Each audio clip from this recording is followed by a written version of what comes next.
நாம் தமிழர் வந்து இன்னைக்கு இப்பேற்பட்ட ஒரு நாசமா போயிடுச்சுன்னா அதுக்கு வந்து சாட்டை தான் காரணம். அட பாவி சண்டாளா, நீ யாரா என்ன கொலை பண்ண பார்த்த? சும்மா இருக்குப்பா, கேளத்தனமா பேசுறிய. எது நான் உன்னை கொலை பண்ண பார்த்தேன். அவர் மட்டும் உங்க கிட்ட சொல்லுங்க, உங்க கேள்வியை வைங்க. நீங்க மக்கள் சொல்லிட்டு ஏதோ 8 கோடி மக்களும் கூடின்னு சொன்ன மாதிரி கருத்து சொல்லாது. எல்லாரும் தொண்டு தொட்டு சொல்றா சொல்லுடா. 98 99 எத்தனை ஒரு பஞ்சாயத்தடா முடிச்சு வச்சு. ஆமாண்ணே. இங்க பாரு, நமக்காக அம்பட்டு பேரும் பிள்ளை குட்டியோட வெயில்ல காத்து கிடக்குறாங்களே. 91ல 224 இடத்துல வெற்றி பெற்ற ஜெயலலிதா அம்மையார் வந்து 96ல 4 இடத்துல வெற்றி பெறாங்க. ஜெயலலிதாவே பர்கூர்ல தோத்து போறாங்க. ஒரு தேர்தல தோல்வி வச்சுக்கிட்டு அந்த கட்சியை மதிப்பிட முடியாது. வெற்றியும் தோல்வியும் வீரனுக்கு ஜகஜம். அவர் மட்டும் மக்கள்னா எத்தனை பேர் சொல்றாங்க? எத்தனை பேர் சொல்றாங்க மக்கள்? நான் சமூக வலைதளங்கள்ல குரூப்ல எதை கேட்டாலும் குரூப்ல ஏதாவது போட்டா அதை படிச்சு பார்த்துட்டு வந்து என்னன்னே தெரியாம ஒப்பிச்சுக்கிருக்க. சாட்டை துரைமுருகன் மட்டும் அவர் மட்டும் பேசாம இருந்திருந்தாருன்னா இந்த பிரச்சனையே வந்திருக்காது.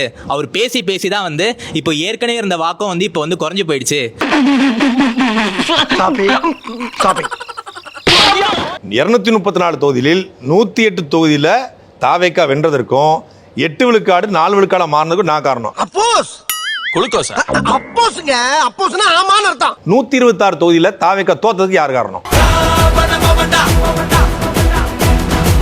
நாங்க எல்லாரும் சேர்ந்து அடிக்க போய் தான் 126 தொகுதியில தோத்தாரு. டேய் டேய், நீங்க அடிச்சதுக்கு அப்புறம் வேற எவன் அடிச்சாலும் அதை தாங்கக்கூடிய ஒரு சக்தி வந்துருச்சுடா அந்த உடம்புல. அப்படி ஒரு அடிடா அது. இப்பவும் திமிரோடு சொல்றோம், தாவேக்காங்கிற கட்சியை எதிர்த்ததுனால தான் அது இப்படி அந்த தொங்குச்சு. இல்லைன்னா பெரும்பான்மை பெற்று திமிரோட ஆட்சி அமைச்சிருக்கோம். இத்தனை நாள் நீ என்னை ஆந்தையின நாயின நரியின எல்லாத்தையும் நான் பொறுத்துக்கிட்டேன். ஏன் கூட படிச்சவனாச்சேன்னு.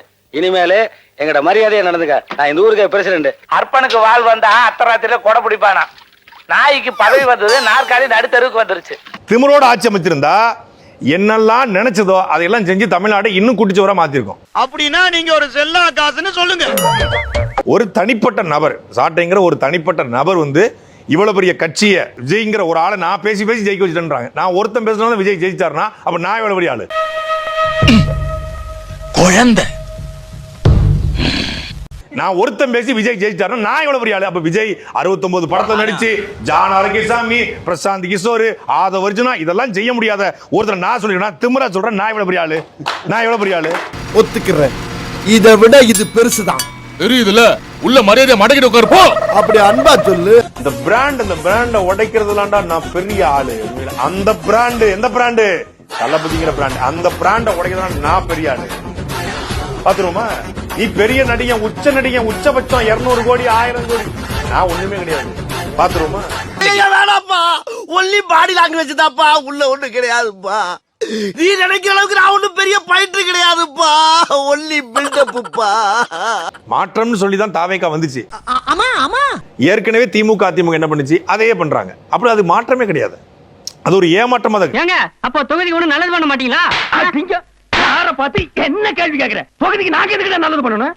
இல்லாத புது பழக்கத்தை ஏற்படுத்த சொல்றேன். ஒரு தொலைநோக்கு பார்வையோ தமிழ்நாட்டை அடுத்த கட்டத்துக்கு எடுக்கக்கூடிய திட்டமோ இது இல்ல. வெறும் ஊழல் ஒழிப்புங்கிற ஒரு பிளாட்டான மக்கள் கவர்ச்சி மட்டும் இருக்க ஒழிய அதுவும் வந்து களத்துல துளியுள்ள கூட சாத்தியப்படாது. 200 கோடி சம்பளத்தை விட்டுட்டு நாட்டுக்கு சேவை செய்ய வந்தா மக்களுக்கு சந்தோஷம். அதனால எனக்கு என்ன சந்தோஷம்? கோட் போட்ட உண்மையான சிஎம் அவர்தான். இந்த Dress ரொம்ப நல்லா இருக்கு. இந்த Dress நான் தான் ரெடி பண்ணேன். இந்த ஊர்ல இல்ல, இந்த உலகத்துல நான் தான் இந்த டிசைன் போட்டுருக்கேன். வேற யாரும் போடல சோமியா. அங்க பாரு. என்ன இது? அதே Dress போட்டுருக்காங்கடா. அங்கிள் அவங்கள மாதிரி Dress போட்டுருக்கீங்க. எக்ஸ்பெக்ட் பண்ணவே இல்ல. அவர் நடந்து வருவாரு சொல்லிட்டு சான்ஸே இல்ல. அவரு எல்லாருக்கும் வந்து ஃபர்ஸ்டும் கை காமிச்சிட்டு போனாரு, மேல இருந்து கை காமிச்சாரு, இப்பவும் கை காமிச்சாரு. அப்படி சொல்றேன்னா மக்களுக்காக தான் அவர் எல்லாத்தையுமே பார்த்துட்டு ரொம்ப ஃபீல் பண்ணி வந்திருக்காரு. அவர் எல்லாமே அந்த ஒரு ஸ்மைலோடவே எல்லாத்தையுமே சமாளிச்சுட்டு இப்ப CM chief minister of Tamil Nadu உட்கார்ந்து இருக்காரு. இவங்களுக்கெல்லாம் தமிழ்நாட்டுல எந்த பிரச்சனை நடந்தாலும் கவலையே கிடையாது. என்ன சொல்லிக்கிற? முதுகிலம்லாம் தெரியுதுடா. இவங்கெல்லாம் கள்ளிப்பாலுக்கு இரையாக வேண்டிய கழுதைங்க. தாய்ப்பால் குடிக்க தலையலி கள்ளிப்பால நீ குடிச்சு கண்ணோடு நல்லபடி. விஜய் காலை கடன் போயிட்டு அது ஒரு தட்டுல எடுத்துன்னு வந்து கொடுத்தா அத கேசரின்னு ருசிச்சு சாப்பிடுவாளுங்க போலயே.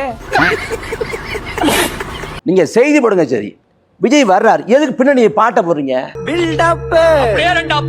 15 லட்சம் பணம் கொடுத்தா முதன்மை காட்சி ஊடகங்கள் ஒரு நாள் முழுக்க எந்த நிகழ்ச்சி நடை போடும், நியூஸ் கார்டு போடுவாங்க, விவாதம் நடத்துவாங்க. இது மக்களுக்கு தெரியாது காசு வாங்கிட்டு பண்றாங்கன்னு. பில்டப் பண்றணும், பீலா வரணும் அது முக்கியம் இல்ல.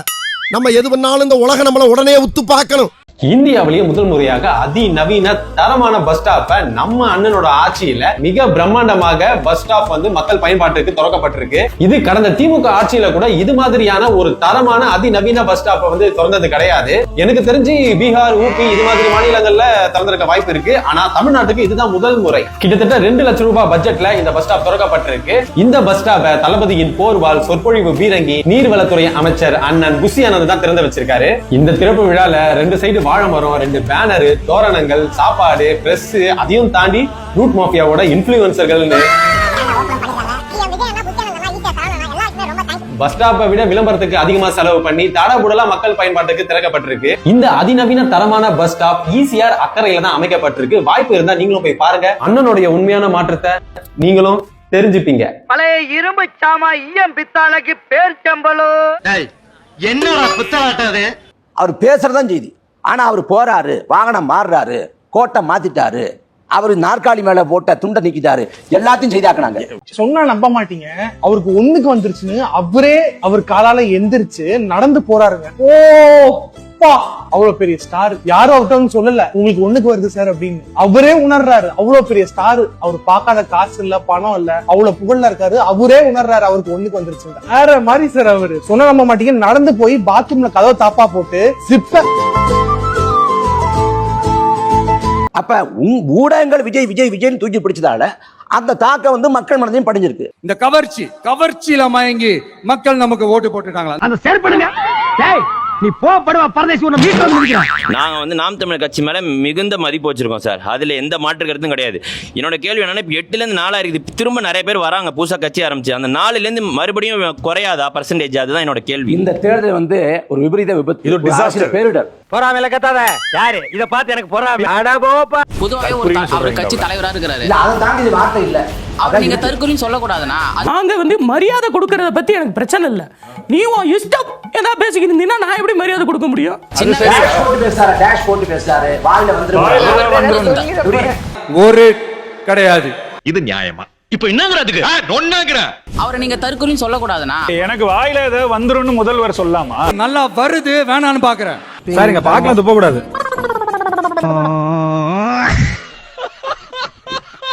நீ தினம் சம்பவம் நடக்கும். நாங்களும் பண்ணுவோம்ல. இந்த கசப்பு கிடக்கானே. என்ன அவரும் பிசுங்கறாரு, நீங்களும் பிசுங்கறீங்க. உங்களுக்கு எல்லாம் ஒரே குழப்பமா இருக்குல்ல? ஆமா. ஒரு ஆக்ஷன் பண்ணணும்னு எனக்கு தோணுச்சு. எல்லாரும் போயிட்டாங்க.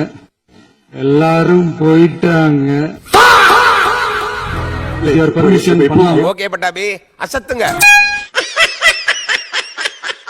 கரூர்ல ஒருவேளை இவங்க சொல்றது போல திமுக சதி பண்ணுச்சு, காவல்துறை சதி பண்ணுச்சுன்னா, சதி பண்ணா நின்னு சண்டை பண்ணுமா, தலை தெறிக்க ஓடணுமா? எனக்கே ஃபர்ஸ்ட் புரியல, ஏன்பா ஓடுறாங்க? அப்படி என்ன நம்ம சொல்லிவிட்டோம்? அதான் அந்த குற்றம் உள்ள நெஞ்சுக்கு தான் குறுகுறேங்கும். என்டிடிவி ரிப்போர்ட்டர் கழுத்துல துண்டை போட்டு ஒருத்தன் இருக்கிக்கிட்டு ஹாய் ப்ரோ, டியூட் ப்ரோ, வை ப்ரோங்கறான். இவனுக்கு பேர் என்ன? இவங்க எல்லாரும் தமிழ்நாட்டு அரசியலோட அந்த மாற்றத்திற்கான அறிகுறி. ஒருத்தன் பைத்தியமா இருந்தா சமாளிக்கலாம், மொத்த பேரும் பைத்தியமா இருக்கான். இன்னும் பல பைத்தியங்கள் வேற வர இருக்கு. சூடா சுண்டலு, விஜய் ரசிகர்லாம் மெண்டலு. நீங்க வந்து தாவேக்கால இருக்க ஒரு கூட்டம் வந்து ஒரு தரங்கட்ட கூட்டமா இருக்கு. நீங்க வந்து சமூக வலையோட இன்ஸ்டாகிராம் எடுத்து உங்களுக்கு ஒரு ஐடியா, உங்களுக்கு பாஸ்வேர்டு கொடுத்துறேன். ஒரு நாள் நீங்க பாருங்க எப்படா நீ வாழ்றன்னு கேட்பீங்க. ஐயோ, ஒரு பைத்தியக்கார பைலட் இந்த நாடு மக்களும் மாட்டிட்டு படுற பாடு. சரி. மிக கடுமையா தாவேக அமைச்சர்கள் மீது நீங்க விமர்சனத்தை முன் வச்சிருந்தீங்க. ஜனநாயகன் படம் பார்த்தாங்க அப்படின்னு சொல்லி. நாடே ஜனதாங்காக்க போராடிட்டு இருக்குது. இப்ப ஜனநாயகன் படம் அவசியமா? இப்ப நாடு இருக்க நிலைமையில ஜனநாயகன் படம் அவசியமான ஒரு கேள்வி கேட்டேன். நீ ஏன் சொல்லியா? குடிக்கவே கஞ்சி இல்லாதப்ப ஜனநாயகன் கடைசி படம் இல்ல, இப்படி படத்தை எடுத்து வேணா அழுதுருக்காங்க. நீ கிண்டல் பண்ற. இது கிண்டல் இல்ல மாப்ள, நக்கல். சரி, அழுகுறீங்களே, எப்படி கேமரா ஆன் வச்சுட்டு அழுகுறீங்க? ஒரு விளம்பரம். என்னடா விளம்பரம்? அது பர்வேஸ் எல்லாம் உண்மையிலே அந்த பர்வேஸ் வந்து ஜனநாயகம் நடிச்சா அவருக்கு தேசிய விருது கிடைச்சிருக்கும். நடிகர்லாம் அரசியலுக்கு போறதுக்கு பதிலா அரசியல்வாதிகள் நடிக்க வந்துரும் போல இருக்கே. தாவேக உண்மையாக குறி வைக்குதுன்னு நினைக்கிறீங்களா அவங்களை கைது பண்றதுக்காக? சிறை பொறுக்கிகளை சிதைக்கும், போராளிகளை செதுக்கும். அதான் எங்கள் தத்துவம். ஒரு குரல் அடக்கணும்னு நினைச்சீங்கன்னா 1000 குரல் வெடிக்கும். காவிரி பிரச்சனை பத்தி நம்ம கவலைப்பட தேவையில்லை.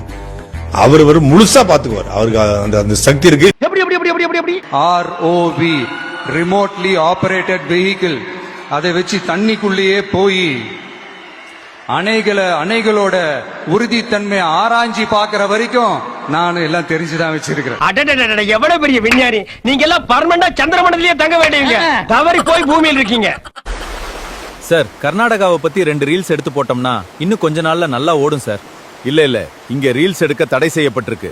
நீங்க வேண்டாம், உங்க ஊர்லயே இருங்க. தண்ணிக்கு உள்ள போய் அந்த அணையை திறந்து விட்டு தண்ணியை கொண்டு வைக்கக்கூடிய அந்த ரிமோட்லி ஆபரேட்டிவ் வெஹிக்கிள் ROV அப்படிங்கிற டெக்னாலஜி தெரிஞ்சவர் இவர். பின்ன என்ன சாதாரணா?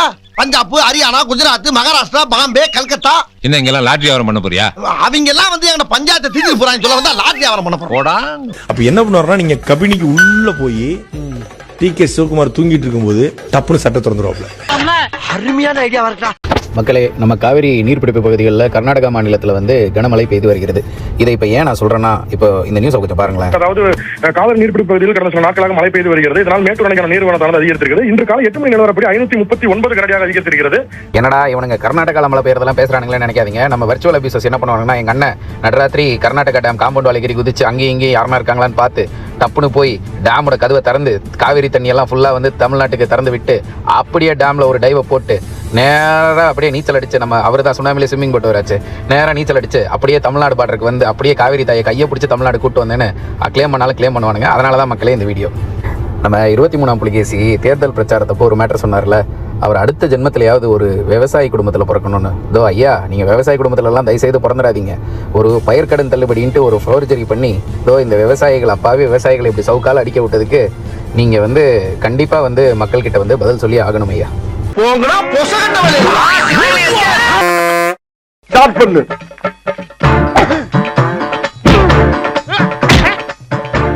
இங்கிட்டு வா. அப்படியா. படைக்கலடி. மண்டல மட்டும் அடிச்சல, குலக்கேசல உள்ள போடுவேன். சரியா? உங்க வீட்டு பிள்ளையா நினைச்சு எல்லாரும் என்னை மன்னிச்சிருக்க.